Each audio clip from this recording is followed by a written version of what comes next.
Сәлем достар, қалдарыңыз қалай? Бүгінгі күндерін сәтті өтсін достар. Бүгінгі тақырып Ақбота Нұр. Әнші және актриса Ақбота Нұр оқырмандардың бірі Instagram парақшасында екінші рет тұрмыс құруға қалай қарайтынын сұраған.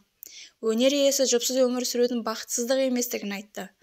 Желі қолданушылардың бірі актрисадан екінші рет тұрмыс құруға ойыңыз бар ма деп сұрады. Кейіннен айтар болсам, жалпы жұпсыз өмір сүру бақытсыздық емес. Адам өз өмірін жақсы өмір сүруді, әдемі ғұмыр кешуді білу керек. Барлық қуанышты басқа тұлғадан іздеп, әйтеуір жалғыз қалмауға тырысып, өзін көргенге жұп етіп ұсына салатыны рас емес. Адам ең әуелі қадірін біліп, өзінің бақытты күй жасай алатынын білген абзал. Ал тұрмыс құру туралы айтатын болсақ, әрине шығуға болады.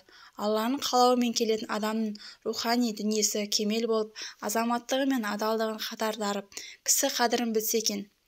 Менің тарыдай бақытыма өз бақытын толықтырып, әдемі отбасы боламыз деген ниетпен келуін сұраймын. Екі бақытты адам қосылса ғана бақытты ғұмыр кешуге болады. Барлығымыз бақытты болайық.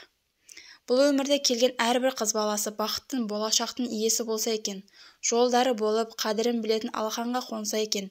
Себебі сол алақанда болады, ары қарай ата-ананың орнын басады, сипайды, қорғайтын, қолпаштайтын, сол алақанға сеніп қонады, өзін аманаттайды. Өз жұртынан жырақтап кете барады қыз деген.